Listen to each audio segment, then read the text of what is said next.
Começa agora o programa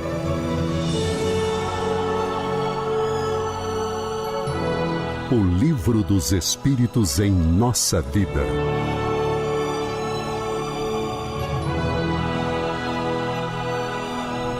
Sejamos todos bem-vindos para mais um programa O Livro dos Espíritos em Nossa Vida, dando continuidade à temática do sonambulismo. Mas antes de iniciarmos, quero dar as boas-vindas a você que nos acompanha pela TV, pela Rádio Comunhão, pelo nosso canal no YouTube. Falar mais uma vez da nossa satisfação de estar em contato com vocês, nossos ouvintes, toda semana. E dar as boas-vindas também ao meu amigo Almeida. Seja bem-vindo, Almeida, para mais um bate-papo. Obrigado, Ricardo. Alegria de sempre, hoje aqui de casa. Alegria de sempre, um abração para todo mundo aí que está nos assistindo e vamos, afinal, conversar, talvez, mais profundamente sobre sonambulismo. E a primeira coisa aqui que salta aos olhos, né? O sonâmbulo vê a distância? Essa é a questão, Almeida, muito bem introduzida por você. Essa é a questão 432 do Livro dos Espíritos, quando Kardec pergunta exatamente isso que o Almeida acabou de nos sugerir. De que modo explicar a visão à distância em certos sonâmbulos? Não são em todos. Certos sonâmbulos conseguem ter uma percepção, uma visão à distância. Como se explica isso? Pois é, né? A gente está já algumas semanas falando de sonambulismo, algumas semanas que a gente está aqui conversando sobre esse fenômeno, sobre esse estado alterado. E uma coisa, a gente já deu spoiler na resposta, né? Ora, sonâmbulo, ele está num estado alterado, ele não está com os seus sentidos limitados pela matéria, e vamos usar uma expressão que é inadequada, mas só para usar como uma imagem, né? Ele está enxergando com os olhos da alma, né? Ele está olhando com a percepção, o sentido visual do espírito, que nós já conversamos, que não é limitado pelas paredes, não é limitado por essa nossa percepção de espaço-tempo. Ele se desdobra, ele consegue projetar a visão dele à distância. Basicamente é isso.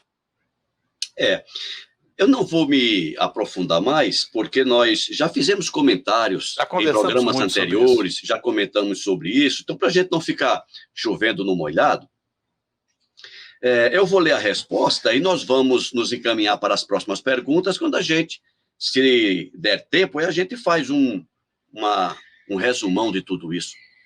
Isso. E é exatamente o que ele diz, Almeida. A alma não se transporta durante o sono? Ele pergunta, a alma não se transporta durante o sono? Então, é a mesma coisa do sonambulismo. Ou seja, ele se projeta, essa visão ou essa percepção que ele tem à distância nada mais é do que a alma, do que o espírito liberto das amarras da matéria, do corpo físico, consegue se projetar e perceber a distância. E como você bem disse, acabou de afirmar, para o espírito, a relação espaço-tempo não existe. Espaço e tempo são conceitos físicos para uso do corpo físico. O espírito, uma vez desprendido da matéria, do corpo físico, ele foge desses limites impostos pelo espaço e pelo tempo. Eu acho que é isso, né, Almeida? Com certeza. Eu só gostaria, e tenho certeza que algum amigo, alguma amiga, ao nos ouvir, vai falar, olha que legal, enquanto espíritos a nossa percepção se amplia, a gente avança. Gente, é verdade, né? Mas lembremos-nos sempre que a carne é uma experiência necessária ao espírito e também é uma bênção. Por que eu estou lembrando isso? Ok. Você, o Ricardo Honório, é uma pessoa equilibrada, com altos valores morais, né? A sua faixa vibratória é sempre concentrada no sentido de encontrar coisas boas. Então, se você estiver num transe sonambúlico, você vai estar, e eu te perguntar alguma coisa, você vai responder com muita propriedade, você foi lá, você viu, você enxergou e vai estar me dizendo das coisas que você está vendo. Agora, se nós estivermos falando, e vai ser uma coisa boa, vai ser uma experiência boa para quem pergunta e para quem responde. Contudo, se nós não policiamos o nosso íntimo, se nós não elevamos o nosso teor vibratório, a gente vai estar muito mais propenso a focar em realidades de teor vibratório mais baixo, né? Tipo assim, alguém está ali num transe sonambúlico, você pergunta, o que é que você está vendo? Eu tô no inferno, eu tô vendo chamas, eu tô vendo dor, tem um monstro querendo me pegar. É possível. Tá? A gente tem que ter essa percepção, né?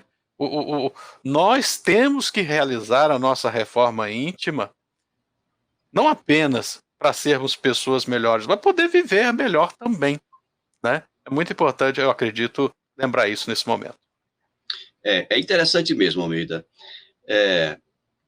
Relembrando mais uma vez, liberdade pressupõe responsabilidade.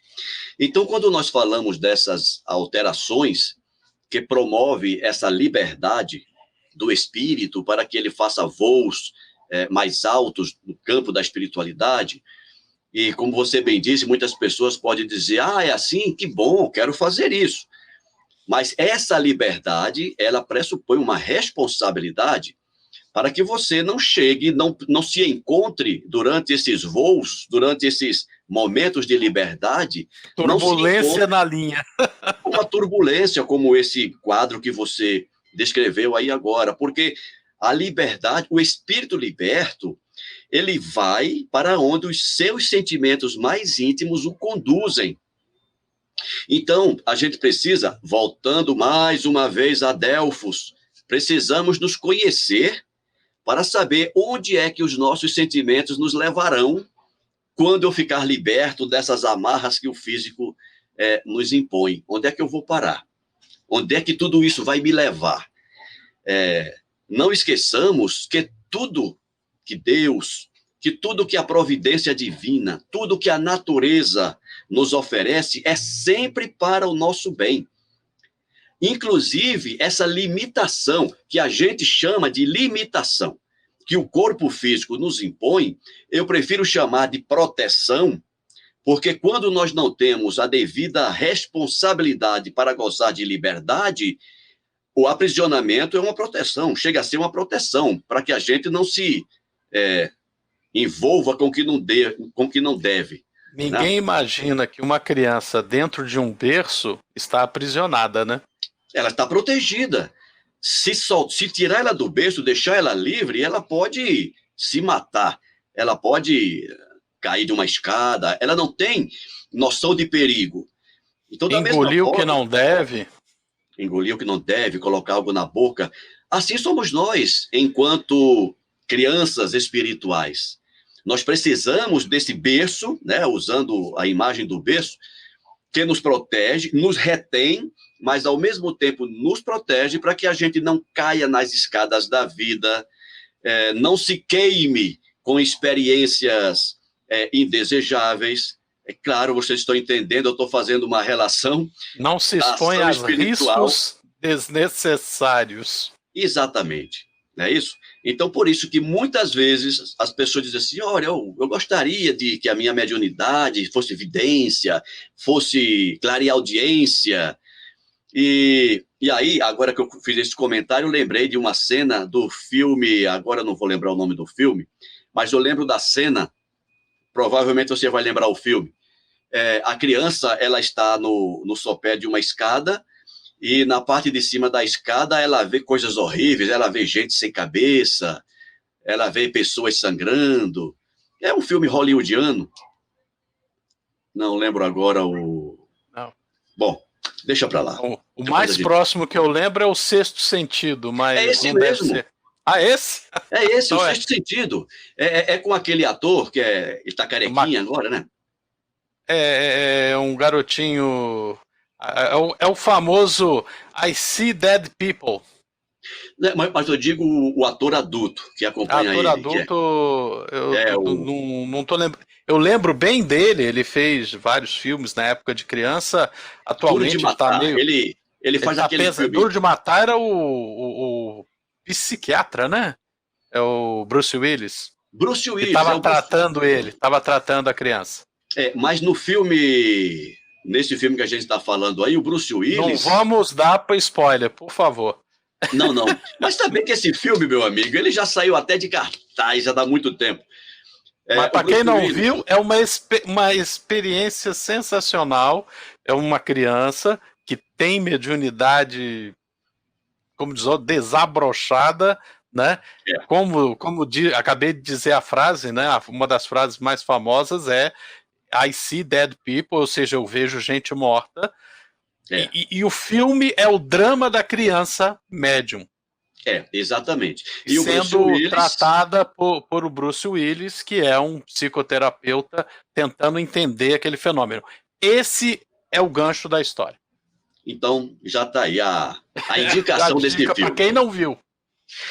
Mas eu fiz esse comentário apenas para dizer que quando nós expandimos a nossa percepção para a espiritualidade, a gente pode ver coisa que não quer ver. A gente pode ter acesso a coisas que não queremos ver em função daquilo que nós trazemos em nós. Essa é a mensagem. Almeida, vamos para a questão 433? Vamos lá. Quando Kardec pergunta, o desenvolvimento menor ou maior da clarividência sonambúlica prende-se à organização física ou à natureza do espírito encarnado? Muito e agora, legal. Almeida, essa percepção maior ou menor, ela está presa a quê? Ela está condicionada às condições do espírito ou às condições da matéria? Ou de ambos? De tudo que a gente, não aqui no tema sonambulismo, não aqui no nosso programa, mas quando a gente começa a estudar a mediunidade, qualquer que seja ela, qualquer seja a forma com que ela se apresente, a gente vai perceber que as duas realidades se sobrepõem, né? A mediunidade tem uma característica física, né? O corpo, a matéria, a carne, tem que ter, digamos assim, o hardware, né? Precisa possibilitar o fenômeno mediúnico. É uma das faces do fenômeno. Outra face do fenômeno é o espírito, né? O espírito, alguns têm maiores condições, outros têm menores condições de se projetar, de se controlar, de se dominar, de focar a atenção em algo que se queira e de se evitar aquilo que não se quer, né? Então, respondendo, essa é a percepção geral do fenômeno mediunidade. Colocando aqui no caso específico da mediunidade, da clarividência sonambúlica, são os dois também. Depende do físico e depende do espírito. Isso aí é uma... Por outros estudos da mediunidade, a gente sabe que é assim. É verdade. A gente aprende que a mediunidade, ela é uma condição orgânica. Mas quando a gente diz isso, quando a doutrina diz isso, é porque o espírito, ele é o elemento comunicante. O corpo, quando o espírito é encarnado, o corpo é o elemento que dificulta a sua comunicação com o mundo espiritual de onde ele veio. Então, a mediunidade nada mais é do que uma janelinha que se abre num instrumento físico que permite que ele se comunique. É uma coisa, é a primeira parte da conversa, é o instrumento dar condição para a comunicação ou para a percepção visual. Outra coisa agora são as condições do espírito para o que ele pode fazer por essa janelinha que se abre para ele no campo biológico. Então, vamos dar um exemplo. Há um ano atrás, 6 meses atrás, se a gente colocasse o Almeida dentro de uma casa toda fechada, representando o corpo físico, e o Almeida não conseguia ver nada do lado de fora. Aí a gente abre uma janela daquela casa e chama o Almeida para olhar por essa janela. Essa janela representa a mediunidade. Lembrando que nesse momento o Almeida estaria sem óculos. Então o Almeida iria enxergar alguma coisa ali perto do lado de fora da casa. Ok, era a condição do Almeida para enxergar por intermédio da janela. Vamos fazer a mesma experiência hoje. Colocar o Almeida dentro da casa, abrir a janelinha, e quando ele olhar por essa janelinha, ele vai ver muito mais coisas. Porque o sujeito que observa hoje, ele tem uma percepção muito maior do que tinha antes. Então, fazendo esse paralelo, esse exemplo com a... Ainda mais que agora eu operei, né?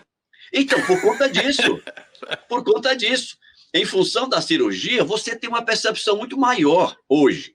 Então, o espírito, isso apenas para dizer que a mediunidade ela é apenas um instrumento que favorece a percepção, mas o tamanho da percepção vai depender do espírito. Então, trazendo para o sonambulismo, é exatamente a mesma coisa. O sonambulismo é uma janela que se abre para que o espírito possa perceber. Mas o que ele vai perceber e como ele vai perceber, aí já não depende mais da matéria, nem depende da mediunidade. Depende das condições subjetivas do sujeito que observa. Acho que é isso, né, Almeida? Com certeza. As duas, como diz o outro, é um processo. Médium é medianeiro, é aquele que está no meio, né? Existe uma realidade no mundo espiritual e existe uma realidade aqui no mundo material. O médium faz essa interface, né? O espírito percebe a realidade espiritual, transmite pela matéria. Então, tem que perspassar por esses dois meios, o espírito que percebe e o corpo que transmite essa informação obtida. Depende dos dois. Depende dos dois. Vamos ler a resposta? Vamos lá. Questão 433. O desenvolvimento menor ou maior da clarividência sonambúlica prende-se à organização física ou à natureza do espírito encarnado? Resposta: há uma e a outra coisa. Há disposições físicas que permitem ao espírito se desprender mais ou menos facilmente da matéria. Mas quem vê é ele, depende dele. É o que nós acabamos de comentar. Questão 434, Almeida. Vamos lá. As faculdades de que gozam os sonâmbulos são as mesmas do espírito depois da morte? E agora, Almeida, se eu não me engano, recentemente, há algumas semanas, o Kardec fez uma pergunta bem parecida com essa, né? Eu já imagino até qual vai ser a resposta. Mas a pergunta é essa. O espírito, durante o processo sonambúlico, ele vive a mesma experiência como se desencarnado estivesse? Olha, na pergunta já tem a resposta, ainda mais com o que a gente conversou na pergunta anterior, né? Voltando àquilo que a gente comentava 100, 120, 150 programas atrás, o Kardec tem essa capacidade memorável, elogiável, de diante de um fenômeno que ele quer estudar, ele vai fatiando em fatias muito finas para que o processo se torne transparente, explicável em seus mínimos detalhes. Olha, a gente acabou de conversar. Vem cá, na clarividência sonambúlica, depende do espírito ou do corpo? A gente acabou de responder, depende dos dois. Né? Ora, pois, aí vem essa pergunta 433, desenvolvimento... 434, as faculdades que goza são as que têm o espírito depois da morte? É mais aproximado, mas tem o corpo. Ele continua encarnado. O corpo continua ali. Essa variável no processo, né? Interfere na percepção, na retenção da informação. A gente está num mesmo tema desde que a gente estava conversando sobre o sono, né? Todos esses fenômenos estão na parte espiritual, são percebidos pelo espírito, trazidos ao corpo, processados ou não, né? Mas sempre com alguma interferência do cérebro, do sistema nervoso que nós temos, do processo de memória, né? Ou seja, o que nós estamos falando aqui neste momento? Quando encarnado, para falar, ele pode falar direto, o sonambulismo trata-se disso. Mas de uma maneira ou de outra, tem ali um cérebro, uma mente querendo intervir, querendo interferir no processo. De uma forma... Interfere, né? Interfere muitas vezes. Não só querendo, mas interferindo. Interfere, ou seja, o que nós temos que perceber é isso. A mediunidade sonambúlica, o estado de consciência do ser que está no transe sonambúlico é muito próximo à realidade espiritual. Contudo, ainda tem o corpo ali presente, interferindo, agindo. E é exatamente isso a resposta, Almeida. Repetindo a pergunta, as faculdades de que gozam os sonâmbulos são as mesmas do espírito depois da morte? Resposta, até certo ponto, porque é preciso ter em conta a influência da matéria ao qual ainda está ligado. É isso que a gente acabou de dizer, né? A gente já tinha spoiler na questão anterior. Tinha, mas a própria didática, a forma como... Ele vai fatiando, olha de um lado, olha do outro. O método do Kardec já dá spoiler o tempo todo, porque quando ele vai fatiando, quando a gente chega numa questão mais à frente, ele já respondeu antes, ele está apenas confirmando aquilo que ele já tinha perguntado. Perfeito. Questão 435. O sonâmbulo pode ver os outros espíritos? Essa parece mais fácil agora, depois de tudo que a gente falou, né, Almeida? Tudo que a gente falou. Ou seja... Até eu responderia essa. Vamos lá. Mas você vai dar uma resposta de aula. Gente, esse programa aqui, isso. Na maioria das vezes sou eu que respondo, o programa ficar em meia hora. Se deixar por conta do Honório, esse programa vai para 2 horas frouxo. Não é porque eu sei, é porque eu falo muito, só por isso.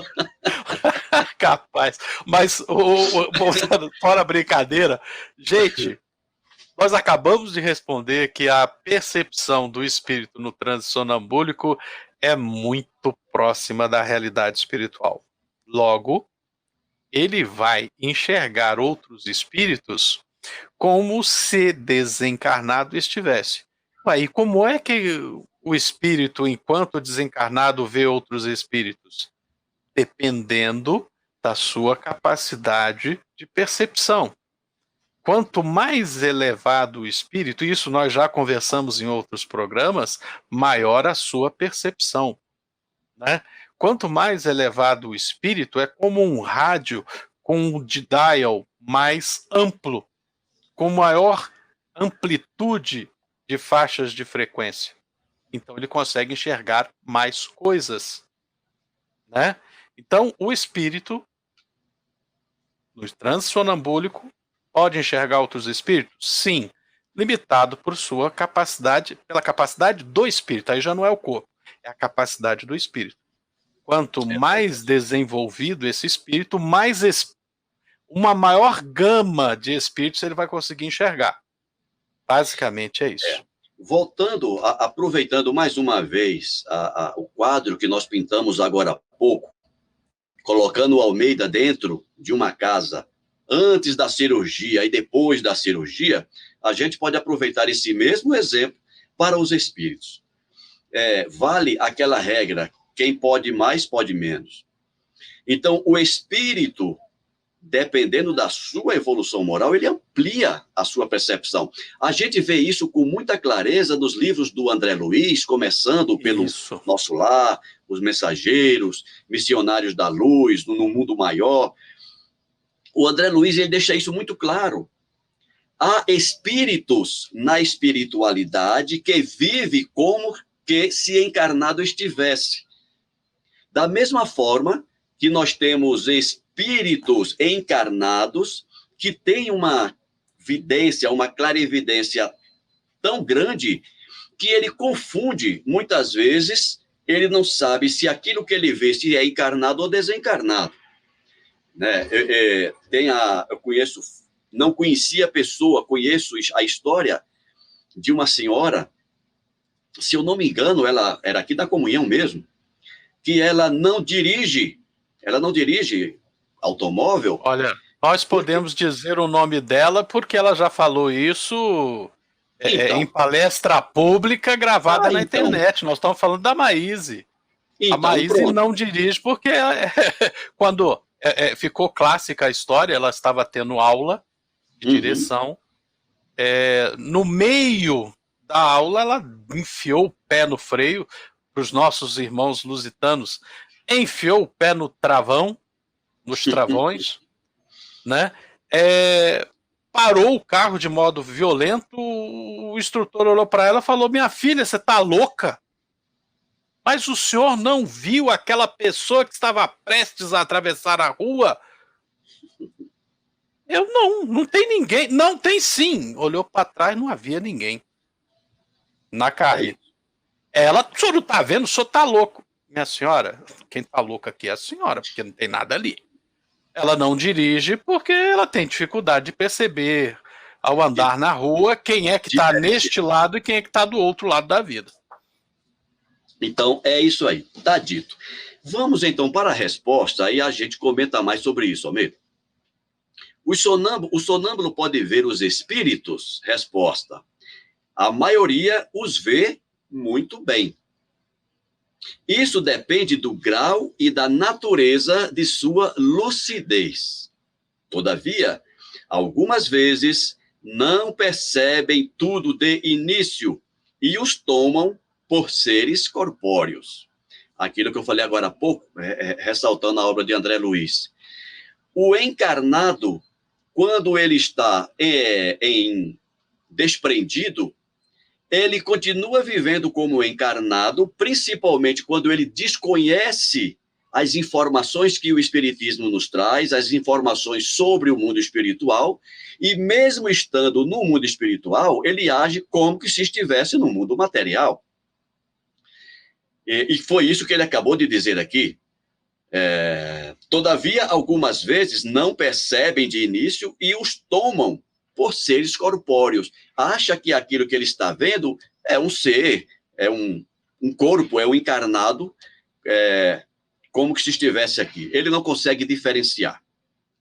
Continuando. Isso ocorre, sobretudo, àqueles que não têm nenhum conhecimento do Espiritismo. Eles não compreendem ainda a essência dos espíritos, isso os espanta, e é por essa razão que acreditam ver pessoas vivas. É interessante, Almeida, que isso que nós acabamos de ler, nós experienciamos isso nas nossas reuniões mediúnicas.